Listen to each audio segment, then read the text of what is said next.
Hello everyone, welcome to my channel. My name is Tamara and here we talk all things social work. So today I wanted to make a video on things to consider when choosing a university to attend for your doctoral program. I recently completed my doctoral program and there are some things here that I wrote down for you to consider when you're considering choosing a program. Okay, I'm old school, so I like to write things down. So I'm going to be looking here. And like I said, I wanted to do these tips while it's fresh on my mind. And we're just going to get straight into the video. No filler or anything like that here. So the first one is look up schools that offer, universities that offer what you're looking for, right? So when I knew that I wanted to go to school for business, organizational leadership, but like with a concentration with business. My concentration is business management. So I knew I wanted to go to a school that offered that. So I looked up all the different schools and I knew I wanted it to be remote. I needed the flexibility of being able to attend class online. So I looked up various schools to see which ones offered the degree program that I was interested in. And I made my list. And then the next one that I have too is price. I made my list and I looked at the price. So my school offered a military discount. I believe we received 25% off our classes. Also to keep in mind, if you adjunct somewhere, if you teach somewhere, look and see if the program you're interested in is offered at your university or college that you adjunct. Because usually adjuncts, you get either 30 to 50% off your tuition. So that's something to consider too. If you can't have like tuition assistance, look, if you are already teaching, look at the university that you're already teaching at or whatever program that you're teaching for and see if they offer additional discounts on your courses. So that's important. Price is important. I will tell you that, let me see. I used 50% of my GI Bill, only had 50% left. And then the other 50%, my previous employer did reimbursement. So I paid for the other 50%, then my employer reimbursed me. When I transitioned to my new employer, they do not offer tuition reimbursement. And I could have graduated last semester, but I really needed like a mental break. And I'm gonna do a whole video about just how to persevere and keep going when you're doing a doctoral program. So I would have really came out with like no out-of-pocket expense, but I wanted to take my time. I really needed a break, so it took me an extra semester. So that was an out-of-pocket expense for myself. But rather than that, I would have been able to pay for my class with or my degree with just tuition assistance and then my GI Bill. Something to consider. Topic. Have in mind what you want your topic to be. And try to choose a topic that is passionate for you, that you are very passionate in. Because when you are trying to get through it and when you are struggling and you don't feel like continuing, okay, been there, you have to have some type of motivation as to why you're doing it. Always remember your why.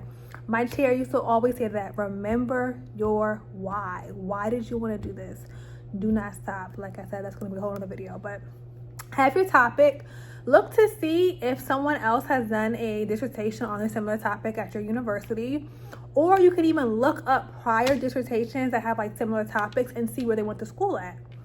If you know they have a school, if they've attended a school that you're interested in, you can actually see who's on their committee and possibly use the same professors who were on their committee to chair your dissertation or your committee because they're already familiar with that topic. So that's a very good point to remember. And also too, once you choose your university and as you're going through school or you're going through your degree, remember key professors that you're like, I want this person to sit on my chair.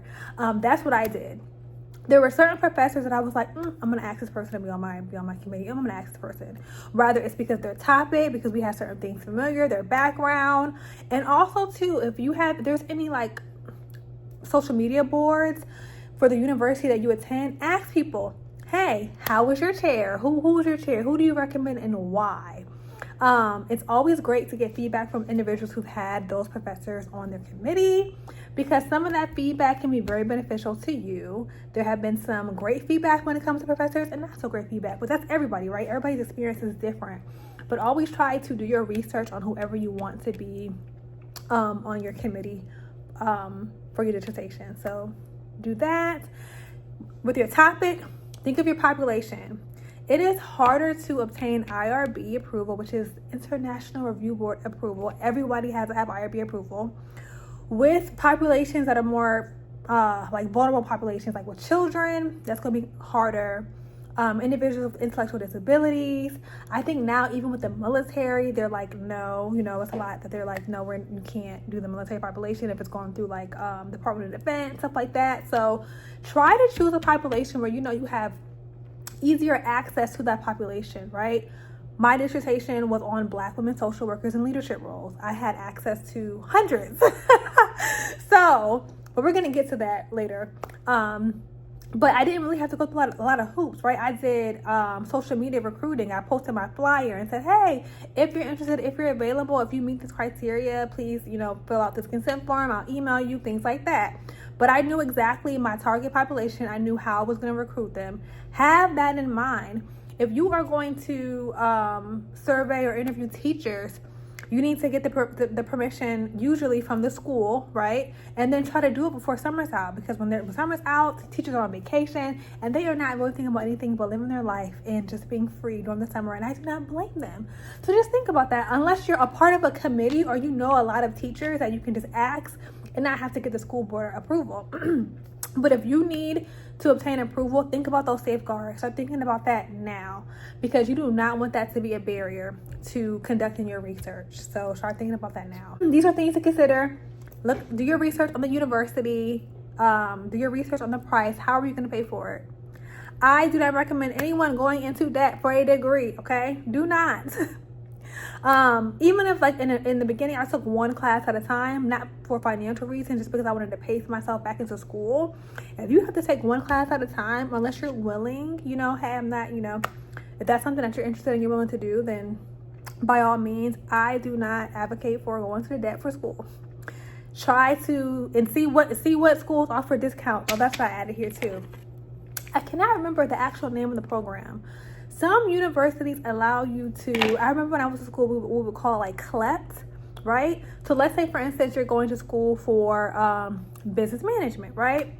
And you are a executive director for some type of business organization.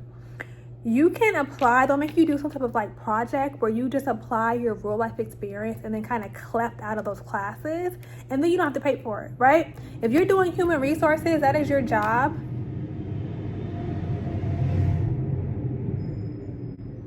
So sorry, y'all. If you are doing human resources and that is your job, right, and you're taking a human resource class, I'm pretty sure you would be able to collapse out of that, right? Like this is what I do, right? I'm an expert in my field. This is what I do. You should be able to collapse out of that. So also look into universities that offer you to allow you to test out, or sometimes you could just do a presentation and then you don't have to take that class. Less time, and I don't think you have to pay for it either. And if you do, I think it's a very small fee. Nothing as much as it would be taking an actual like course. So look into that as well. So remember, do your research online. If you want to do it online, in person. Sometimes some universities require for you to do like a residency. Look at the price. Research your chair, your committee. Know your topic. Research your population. How are you going to be able to obtain the information from your population? What are the safeguards? Who do you need to ask for consent? Even doing social media, I had to ask for consent. I had to ask the moderators, hey, is it okay if I post this in this group? You have to ask for consent sometimes, or permission. Sometimes it's easier to obtain permission from one area than others. So think about that, because you don't want that to cause a delay in obtaining your research. And then if it does, then you may have to do a whole other topic and do the whole IRB process all over again. So just be mindful of that. And lastly, just remember your why. I'm gonna make a whole video on just trying to persevere and tips that I had on completing my dissertation. It took me, my dissertation took about 2 years, I think. The program altogether took me 4 years. My dissertation took me about 2 years. So yeah, just remember your why. Don't try not to get too discouraged, because you know it's bound to happen. It's a doctoral program, okay? It will be hard. It will be challenging. I am not here to tell you that it's going to be easy, because it will not. But just think about your why, and also think about if you want to do a quantitative or a qualitative dissertation. Think about that, and what topic you want to do and which one would be best for you. So yeah, I just wanted to come really quickly and make this video. I've been on this channel for a while, so I'm so sorry, y'all. I plan to be more present, because now that I'm free and I'm done. So I'll make another video just in regards to tips and tricks of how I was able to complete my dissertation and taking my break and all that good stuff. But if you have any questions, anything that I didn't hit on, please leave the comment down below and I will reply to you. Or if it's something more detailed, I might just make another video, because someone else may have that same question that you have, right? I don't believe in dumb questions at all. So ask whatever question you would like to ask me. And I hope you have a great rest of your day. Please like, comment, and subscribe, and I will see y'all later.